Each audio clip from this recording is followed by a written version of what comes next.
Welcome to another episode of Logistics with Purpose. I'm your host, Enrique Alvarez, and today I'm very excited because we have, as usual, a very, very cool guest. And I'm also very excited because I have a super co-host, Christy. Christy, how are you doing today? Hi, I'm good. I'm really excited about this episode. Well, I guess I'm excited about all of our episodes, but Right. equally excited. It's just fun to get to talk to good people. It's just fun to actually do these things because they kind of are uplifting and inspiring. And I agree with you. Like the days that we actually get the privilege to interview these people, I'm just feel great after that. So it's a good kind of morale booster for our days and weeks. Yes. So go ahead. Why don't you? Well, before we do that, I just want to remind everyone that's listening to us or watching us on YouTube to sign up for our channel. You can listen to us uh, in any podcast player that you use, and you can also sign up for our YouTube channel at supplychainnow.com. You can also listen to our episodes through the website, also at supplychainnow.com. Once again, this is Logistics with Purpose. I'm Enrique Alvarez, and let's introduce our guest for today.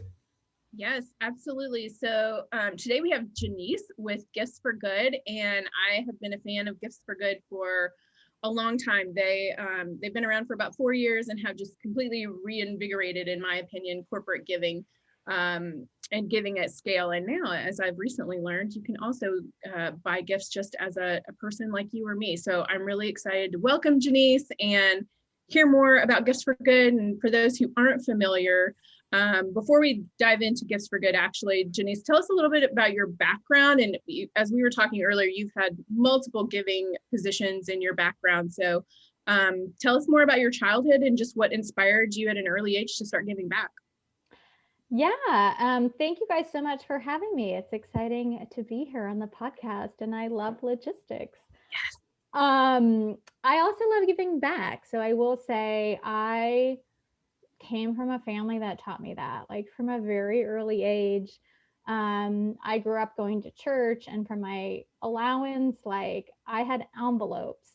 And so I could spend a certain part of my allowance that went in one envelope. I had to save a part that went in another, and in a third envelope, it was to give away. And so from my Was that the Dave Ramsey system, or did your parents, were they even before? This was pre-Dave Ramsey. Yeah. But yes, like I was just taught, like when you get money, this is how you steward it, and you give away out of what you first get. So that's my earliest memories of like how to manage money come from that. And yeah, so taught by my family, but then I think also it's just, I don't know, some of that's just in you. Like my mom will tell me from being a small kid of like wanting to give more. I remember sponsoring a child with World Vision. I was in elementary school, right? But it was like you kept asking me like, why do we have this and other people don't? So I think that kind of injustice or in things that weren't equitable were always just important to me, and kind of like just me. Yeah. That's incredible. Yes, and so any kind of particular moment, or you already told us one from your mom, but anything else that kind of reminded you of the fact you had to give back, or any kind of growing up? Like, take us through your upbringing, if you don't mind. Sure. I think there was a pivotal moment for me my senior year of college. So I went to a small liberal arts college in Santa Barbara, but I did a semester in San Francisco, and I double majored in sociology and business, which did not necessarily go together in the 90s, but they have It does now. They do now, and they've suited me well. Like I always felt like there were these two very different sides of my brains, and I was always trying to reconcile them. And in the early parts of my career, that was hard. It has become easier. But I did a semester in San Francisco in an urban studies program. So we talked about, racial issues and poverty issues. And we lived in Pacific Heights. That's where the home was located. So this nice part of San Francisco. But I took my internship working in the housing projects, and I was dealing with drive-by shootings. And then I'd go home, and I was, 20, 21, this kid from a really nice neighborhood. And I was trying to just go like, this is so wrong. And it's basically based on my zip code of where I live or the color of my skin. And so I was just praying, and I just was like, I have to find ways in what I do to make sure that I am making a change and making the world a better place. So it wasn't always easy for me, I will say. Like when I graduated, you had student loans, and I couldn't take certain jobs that I wanted to take. And even working in the private sector, I worked a second job just to make sure that I could pay everything on time. And I wasn't really doing things that motivated me, but I was an early manager, and I had 2 jobs early in my career where I was managing a warehouse and a team. And I liked the functions, right? It was like the logistics, the getting the orders out, getting things on time. So I liked these different functions, but I wasn't motivated about what's in that actual shipment. It was like cleaning supplies, because I worked for this like restoration company for a while. And it wasn't until so I had moved to San Francisco a few years post college. I worked in higher education for a while. So I worked at Stanford School of Medicine. I worked as the interim director for that urban program that I had been a student at. And then I decided to go back to school. And I went to business school in Milan, which was its own logistical feat. And I why Milan, if you don't mind me asking? I mean, is it you wanted to be in Europe? Is that something that you had you come across as someone very structured and you plan ahead and you have a plan? I know. So how did that fit into? I always thought I would go back to school. I was getting older, and I was like, if I'm going to do it, I should do it. European schools were less expensive. I could do it in 1 year as opposed to 2. So every 6 weeks, I was starting all new classes. And I could do my internship anywhere in the world. And I come from a Sicilian family. So I also was like, why not? Why not move to Italy to go to business school? That's awesome. Yeah, Santa Barbara, San Francisco, Milan, you did a much better job than I did of picking places to go to school. And then I moved to Johannesburg for my internship, and I worked on a presidential project of a urban community renewal. So I worked in a township, which was a whole other experience for 4 months, and kind of worked on a book with kids. I had 170 kids from the 17 schools, and we did a whole project with cameras and kind of seeing life of Alex through their eyes. And then I came back to Southern California and was like, I don't really know what to do next.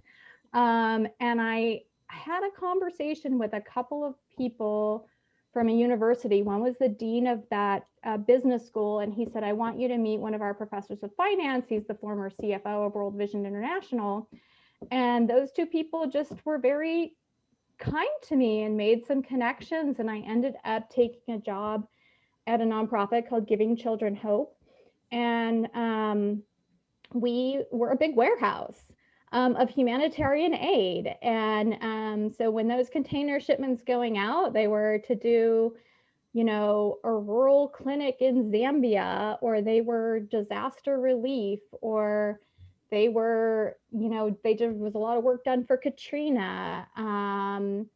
And so all of a sudden it was different for me, because these things that I liked in job function, right, I was marrying with mission and purpose. And that, when you're getting cholera meds out to Zimbabwe for a cholera outbreak, like it's a different sense of satisfaction, or for me, it definitely was. In 2010, I was deployed to Haiti right after the earthquake. So that was probably one of the hardest things that I've had to do. And certainly the challenges, I would say logistics and communication, like those were 2 things of like, can you get what is needed where it's needed? And so those are just 2 very critical pieces. right after that, I was approached by Tom's, which was a startup in those days. Well, maybe if you don't mind me interrupting you Yeah, there, right, very quickly before you kind of please. jump into the more of your career, which by the way, it's not only fascinating but incredibly successful. But so while you were going through all these different experiences, and you're in Haiti, and it was, I imagine, it must have been hard. I mean, you were absolutely clear at that point that that's what you wanted to do the rest of the life, right? You didn't have, because you have the business background, you have the MBA, you have all this different experiences in logistics and warehousing and order fulfillment. I mean, were you at that point a little bit more clear as of what you wanted to do? And I ask you this because there's a lot of younger people that kind of see our show. And so if you were to Yeah. recommend them something, like at what point do you found out that Uh, calling, if you I will? I sometimes think I'm still figuring it out because I think that the jobs today are written very much for like you're a specialist doing X. Right. And that has never been me. And so I think I've gravitated to the more startup environments because I'm not necessarily really excellent at one thing. I can jump into a lot of areas, and you tend to find that more in startups. I'm good at problem solving. Like I've spent time figuring out what do I like doing? What do I think I'm good at doing? What are the things that I really hate doing? Like putting together deck proposals. Like I'm pretty bad at that. So I don't want a job that like is going to require a lot of that. So I think I've just tried over time. And then I love different like assessments like the Myers-Briggs and the Enneagram and the Strengths Finder. Those things have been to me like focusing on my strengths and not my weaknesses. Yeah. And if I could strengthen my strengths, and I come up high as like I forget what it is right now, but it's kind of like being a conductor, like seeing how all the pieces fit together is something that I'm good at. So for me, I've tried to look at job descriptions through those lenses and go, is there enough of those things? Because I think I am more of a generalist than a specialist in a lot of ways. And jobs just aren't written that way. Right. No, and it So sounds that on top of just knowing yourself, which is something important, of course, if you're trying to decide what career to go to, then you're taking risk and accepting opportunities, right? I mean, yeah. and then they send you to Haiti. I mean, that probably wasn't easy, and you still say yes, probably. Yeah. Well, and I think that's the thing too, is then as I've taken risks, I've been able to carve out where I'm good and then try to hire for these other skill sets that aren't my best skill set. But I think you're right. Taking risks has been a big part of what I have done that most people aren't willing to do. Well, What a even what you said earlier about for young people, or really for anybody at any stage of their career, having the mentors to help point you, see the skills and the things that you can't see and help point you in different directions and make introductions. That's a really important early in your career, but is important at any stage really. And that sounds like that really helped set you on a path as well. 100%. I have actually just a week ago, I was up in San Francisco with my 90-year-old friend because when she was 65 and I was a college kid in the housing projects, that woman walked with me and cried with me and invested in me. And she is still one of my best friends to this day. So I am grateful for having mentors. I try to collect good people.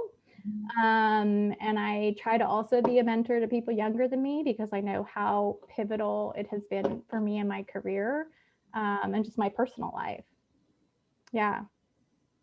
well, and go ahead. So continue. Then you actually get Oh, approached so, by so I Tom's, got right? approached by Tom's. I actually said no, I wasn't interested in talking to them when I first got the email. And then I decided to talk to them. And honestly, one of my hesitations was like, oh, I'm getting out containers of medical aid. I had just come back from Haiti. How can I go to sending out shipments of shoes? So for me, that was a hard transition. But when I had my first conversation with them, I realized they were very, very invested in how do we do this well? how do we give products strategically? So I was working for a gift in kind organization, so I knew all about product donations, right? And this like very specific niche of gifts in kind, which isn't a term a lot of people even know. And for Tom's at the time, it was 50% of their business model, and they didn't know the term. And I was talking about Erdo standards and these things that, you know, were kind of different for them. And I knew I had been, because I was working for an international NGO, I knew the criteria that international NGOs were looking at. And so I also saw it as, can we push the industry of product donors to give better? So we did a few things different. We gave new shoes made to order. We didn't give like the leftovers, which is, I'm not saying there's not a place for that, but it is how most product donations are given by corporations, right? It's like, we don't need this, so let's get rid of it. Surplus. Yeah, surplus. And I mean, I'm glad people are doing something good with surplus, but we had a very different strategy. And we said, we actually want to understand what the needs are, and we want to produce and deliver based on the needs, because this isn't out of my surplus. We are building this into our mission and our business model. We then paid ocean freight, which is not something that most product owners do, right? And then it was one step further, and I don't know another business doing this. And I remember being a part of like those early conversations of how do we get this through? We said, we're going to give you a certain financial amount for every pair, per pair amount, so that we can cover last mile distribution expenses. Oh, wow. So we went really above and beyond what any company I'm aware of really did. And then we also began in our application process where we were looking at not just like the logistical infrastructure of, can you handle a container of shipments and all these things, but we looked at your program. How can this be integrated into your programmatic intervention? Can we measure programmatic impact? We actually funded an impact, a randomized control trial to understand the impact of shoes, which was something that usually isn't done. And we did mapping. So we made sure that if I'm giving to this program and that program and they're anywhere near each other, that we were mapping it all and making sure that they were talking to each other, because we didn't want like one kid getting 3 pairs of Toms from 3 different organizations. So we tried to be really thoughtful in what we were doing, and gave, you know, scaled it from 1 million pairs to 50 million pairs. Wow. Given in the 4 years that I was there. From there, I went to work on. Once again, and so what was your what was the position that they were hiring you for? Because it was called giving account manager. which I'm guessing they didn't even know what that was, but they needed someone with logistics and gifting kind experience. And they were figuring it out, right? It was like you helped them figure all this out. The early days, it was like people were taking shoes in a suitcase to some community that they were going to, and then as the sales took off, there needed to be a lot more structure and about, you know, how do we give container loads, not suitcases full. So there was a lot that had to be built in how we work. Everybody had heard of the whole enterprise model at that point. I mean, social enterprise just wasn't, you know, Tom's was certainly a leader in that complete model. And, you know, so you guys having to figure it out was certainly paving the way for lots of organizations to come after you. Yeah, well, and there were more like financial models, right? We were actually dealing with product and, you know, future models for Tom's. It was maybe more complicated messaging, like when we sell a pair of sunglasses, we give sight to someone in need. And that was harder for people to understand. But from a logistics standpoint, it was like we were writing a check to deliver one of a few different interventions. And so it was much easier. Whereas on the shoe end, like we had to have a team of people that managed shipping the shoes, right? Shipping the shoes, making decisions, going into the field. I mean, I piloted giving shoes in refugee and IDP communities. So I spent time in like East Africa, where we were in, Rwanda. I went to Congo because I'm like, this is a conflict zone. Like, what are the things that sitting in my office in Santa Monica, I don't know. We need to understand at another level. So yeah, we did a lot of that just to see how is this working, and made changes. So like when I saw, oh, the boxes are falling apart or this or that, like this is really hard for the person trying to do distribution, then we came back and we made changes. Do you remember one particular story or something that kind of you can share with the audience regarding logistics and how you solved it? Something on the lines of what you were just saying. Yeah. I mean, I remember when someone on the shoe production side made a decision that like we had originally been giving in EU sizes, and all of a sudden they changed it to American shoe sizes. And we didn't know that. And then shoes started showing up in the field, and it was very confusing because American shoe sizes for kids go to like 13 and then back to 2 and then up to, adult whatever. And we're dealing with people that don't understand the sizes, Right. that maybe can't read. And one of the things that we did, or like a size, 13 child and a size 13 adult are very different. So huge confusion.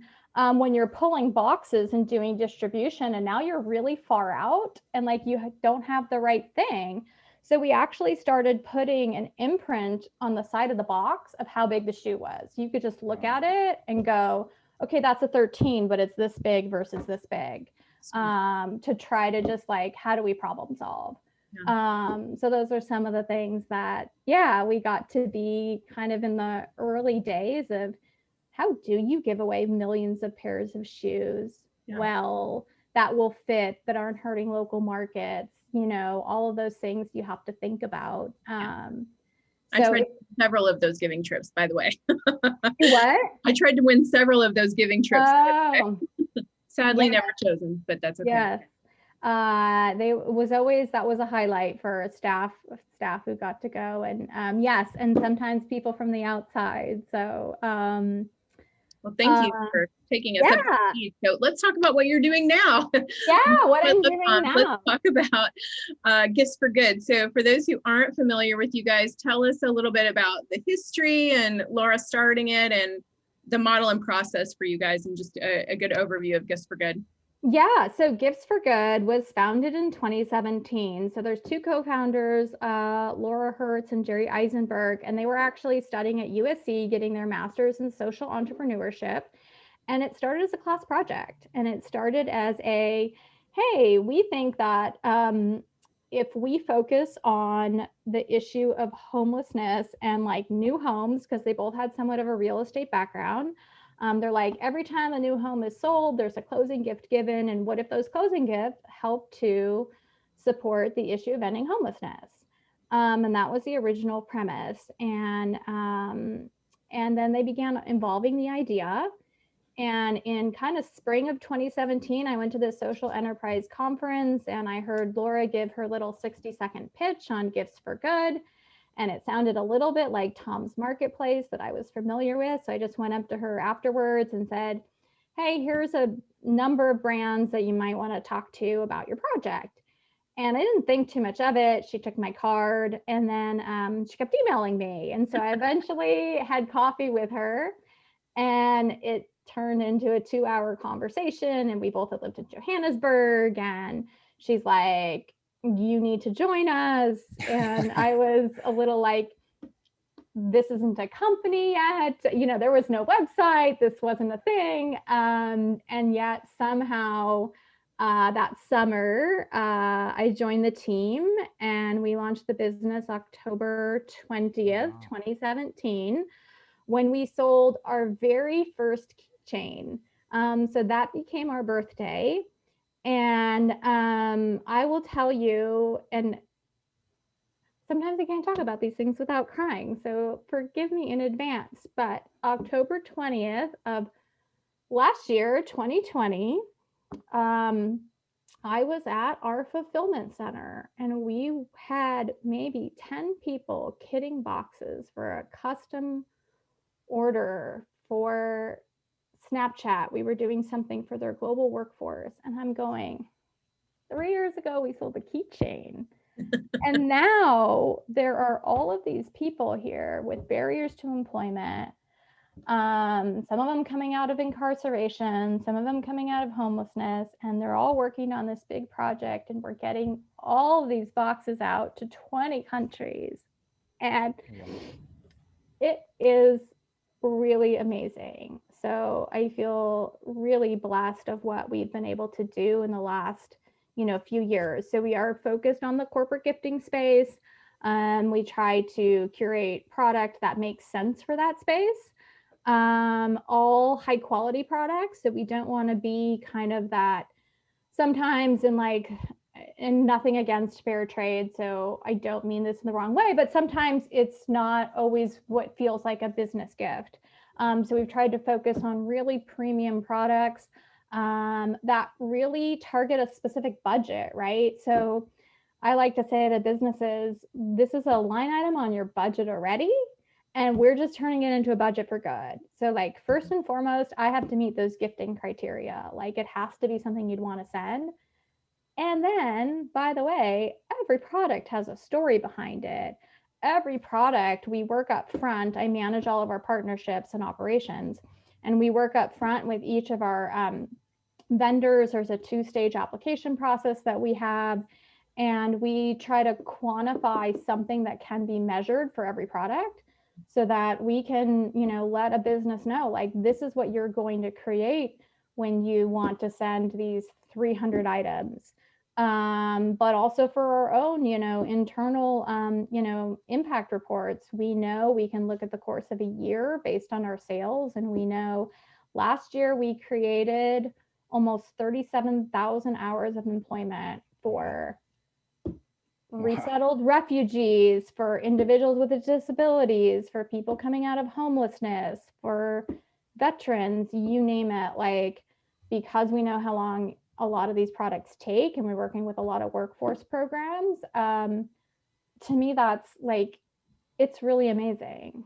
So that's it's our model. incredible. And it's unbelievable how much you're giving and how much you're making a difference out there. And you mentioned this hours of employment. Is that the main premise? So just walk me very quickly. So let's say I have been to your website. It's amazing. I actually wanted to buy a bunch of different things just because they're so cool. If I do pick like this backpack or something, I go buy it. Then what happens? So what happens? How does that end up into? It depends on the product. Depends on the product, because right now I'm working with over 50 different nonprofits or social enterprises. And what we don't want to do is dictate a model to them. What we want to do is understand their model and make sure that it fits with us and make sure that there is something that can be measured. So I have blankets that are made from recycled cotton and plastic water bottles. So my measurement there is around recycling. I've got product made with remnant fabric. I have backpacks that help fund bed nets. So there's a certain amount that goes to an organization that is tied to something specific. So it really depends, but we do work with a number of nonprofits, and most of the nonprofits are doing job training programs. And so I do have a lot around the hours of employment, but I would say that is not exclusively. We're funding, clean water programs through some of our products, again, using recycled materials. So it just depends. Great. And I see again that you're not only empowering women, helping children, creating jobs, helping the environment, improving health, helping animals even. So it's like very well-rounded portfolio of organizations and causes that you're passionate about. Which one was the first one? I mean, since you started, you guys launched it. What was the first, I guess, homelessness, you already mentioned it, but the first product that you kind of launched? You now have 50, you said, more than 50? We have over 50 vendors. I have over 500 products. So we launched with probably 20 organizations. So we had a variety of products. Many of those vendors are still working with us today. And then I'm continuously, I probably, add 5 to 10 every year at this point, just because it is such a process. And there's the operational components too, and how do those systems talk to each other? And if we're dealing with like bulk orders that need to be customized, we want to understand people's capabilities, because at the end of the day, there's a lot of logistics to this, right? It's like, Right. this has to be branded and be at an event at a certain day. We have to manage all those timelines, and we need to understand capacity of organizations so that we can hit all of the important, milestones along the way. And how do you choose? There's so many nonprofits, so many social enterprises, so Right. many products out there. I know obviously you said quality is one, but with so many out there and having to vet them, how do you choose who actually gets to end up partnering with you? Yeah, I mean, it really is. The reason it's a two-stage application process is there are some top line criteria. And so we have a very like short application up front. And for people that don't meet those top line criteria, we let them know. We don't want to, make anyone spend too much time. Some of it has to do with, is it the right product for us? Do we have enough demand for this type of product? I don't want to spend time on a partnership if it's not something that our customers are asking for. Or other criteria. Some of it is around systems integration. Some of it's around impact and measurement. So we look for some of those things. If people do meet those, they get passed on to the second stage. They send us samples so we could see it. And then there's a more extensive application. And then, I do calls with people to make sure I understand and we're aligned, and then an onboarding process. So it takes some time. We try to do a lot of the work up front so that it is pretty seamless once we've kind of launched someone new on our site. But it's a lot of upfront work to make sure that, hey, this is going to work for everyone. And it really has to work for everyone. So that is something that is really important, that because we do work with a lot of nonprofits, like I'm not trying to push people beyond what they can do. Like I want to make sure they understand what our customers ask for and how we work, and make sure that it really does work for them. But I mean, we have organizations, like we really grew last year with the pandemic. And I have organizations that said, you helped keep our doors open. I had dinner with one on Monday night. She said, you really kept us alive, your orders, your demand. So those are the things that, again, are just really, really exciting for us to be a part of, and for our customers too, because every product they ship tells a story. So the feedback they get from their gift recipients Right. is really meaningful, because it's building a stronger bond between the business and their customers, or the business and their employees. So it really is sort of impact. I'm more on the vendor side than the client side, but it really is impact all around. It goes way beyond just kind of giving something material, right? I mean, Yeah. you're really promoting like giving back and paying forward and becoming a 100, better citizen, right? 100%. And we launched a gifting software last year called Gift Forward. So we've actually made it really easy for a business that they don't have to come up with that one item that 300 people want and get the 300 addresses. They can actually launch a campaign based on their budget. We'll deploy a branded email to those 300 people when they give us those email addresses. And then that gift recipient will be able to like see this video. Oh, We can wow. brand the video, and then they pick out what they want. That is great. I mean, I wish I would have heard of this like many years ago, because it's always such a pain, right? As a business owner, I totally understand what it entails to do the right thing and try to give something to your customers in appreciation, or your employees. But at the same time, it's a nightmare to go through all the addresses and confirm the addresses Yeah. and selecting the right present. So this is great. Tell us more Yeah. about this. I'm Yeah. sure. So again, it's called Gift Forward. It's our gifting software. We can structure it around budget. So that's how we sell it. How many people to what collection value. We get the assets. We brand the campaign. We deploy the emails, and then those gift Wow. recipients get to pick out what they want. So we see it as reducing waste of like, you're not getting something you don't want because you're picking out what you do No more want. koozies. Yeah, no more No, koozies. that's great. You're putting in your own shipping address so we know where to ship it. You can send a thank you note right after you put in your address. You can send a thank you note to the person who sent it. And if for one reason you don't want one of the many fabulous physical gifts, you can turn it into a impact donation. So you could fund planting trees or meals to kids in need. If like you just don't actually need anything more.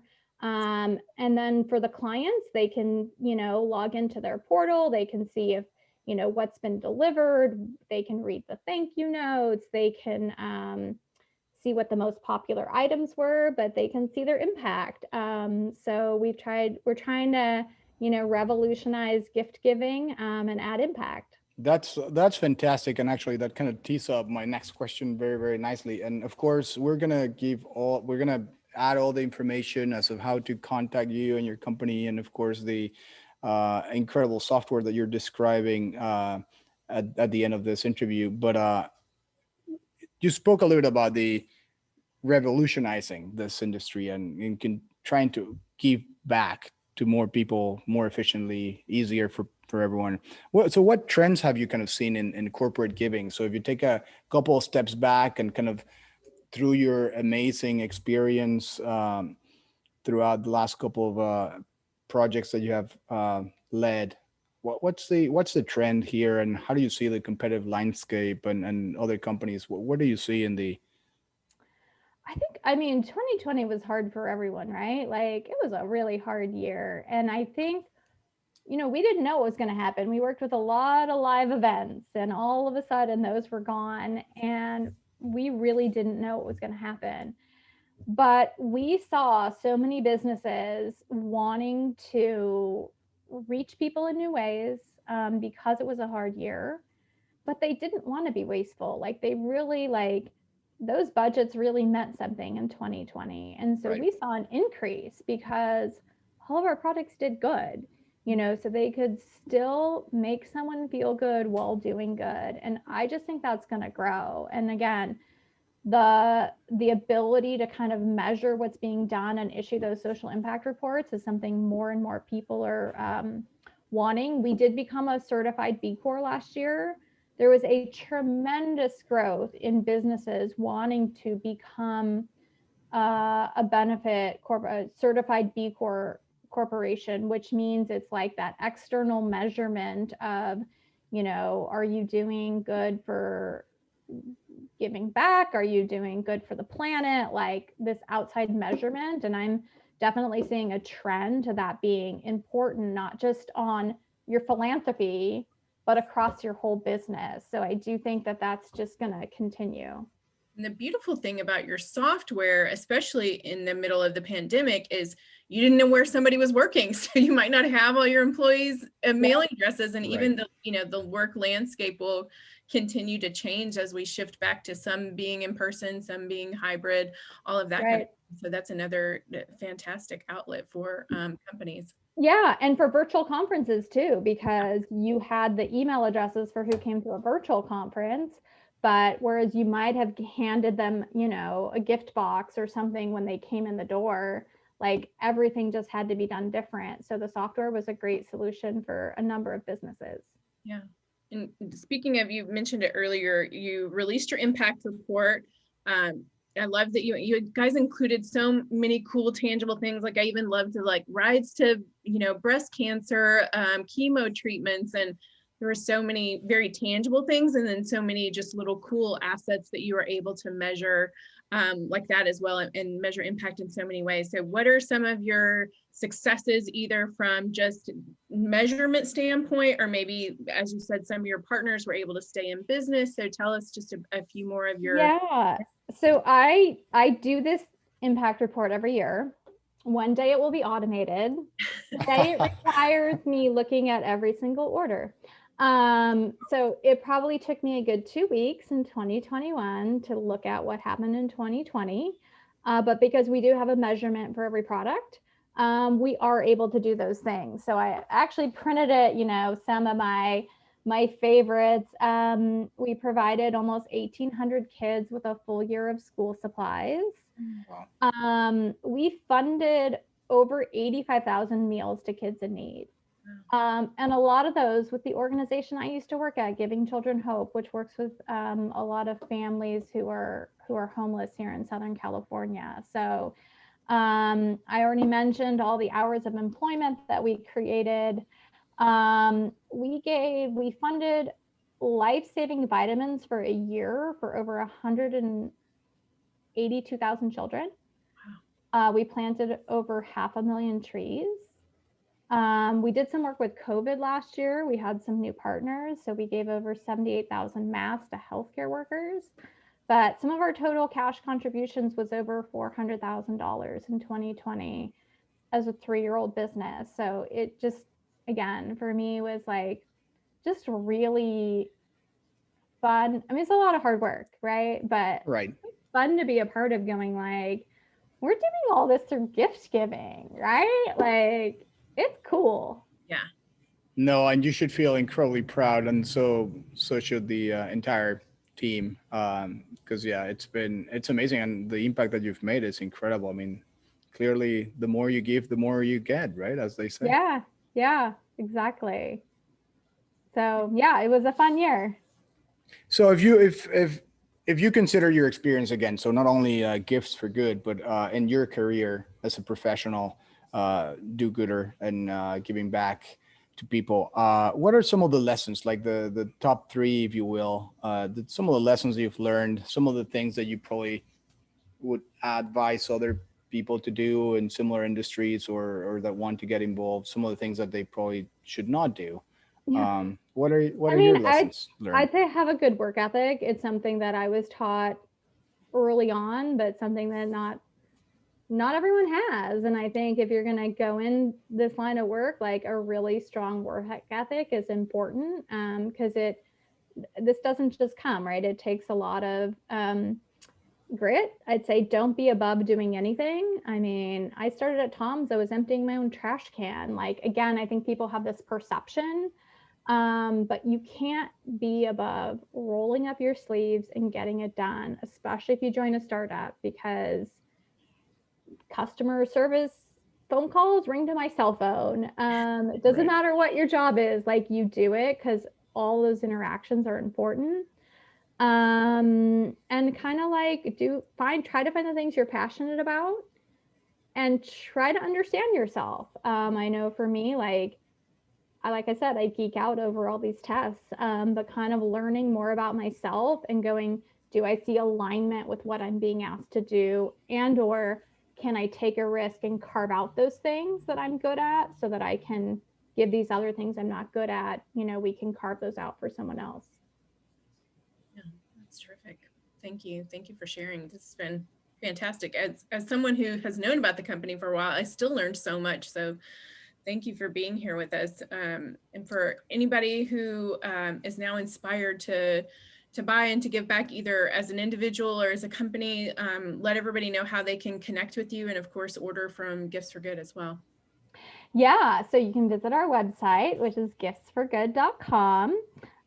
We have a phone number on there, 877-554-1550. So you can call us. You can email us at hello@giftsforgood.com.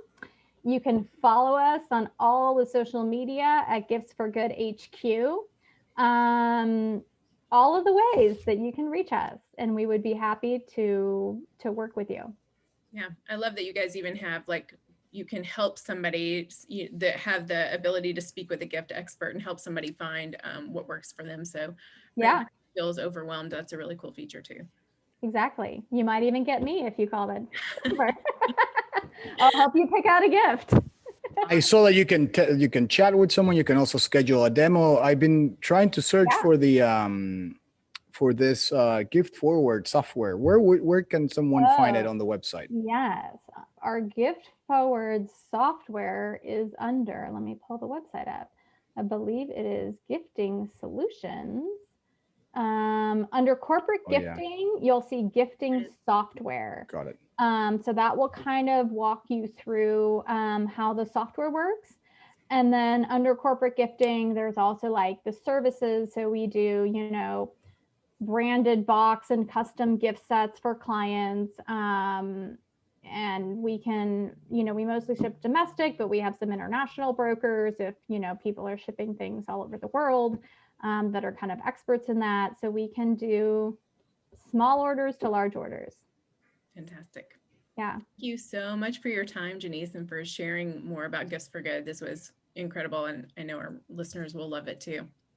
Well, thank you guys so much for having me. I like I said, the name of the podcast, Logistics with Purpose, like I love it. And I think it's so true. Like logistics is such a huge part. I would say a theme of my career has been purpose, but it's also been logistics, right? Because like, and we've seen that like with vaccine distribution, like if you can't get it where it needs to be, when it needs to be, it doesn't matter. And it's the same with like our guests at holiday time. I'm like, if they don't get there when the people want them, like it's a problem.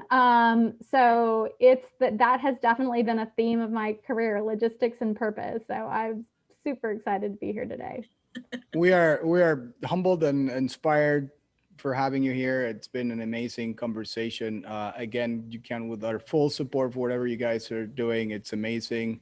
And I hope a lot of other companies and organizations out there are not only listening to what you're doing, but hopefully they can follow your footsteps because your business model and your overall kind of purpose-driven organization is really, really making a big difference in the world. And congratulations. It's incredible. Thank you for giving us some time to talk today.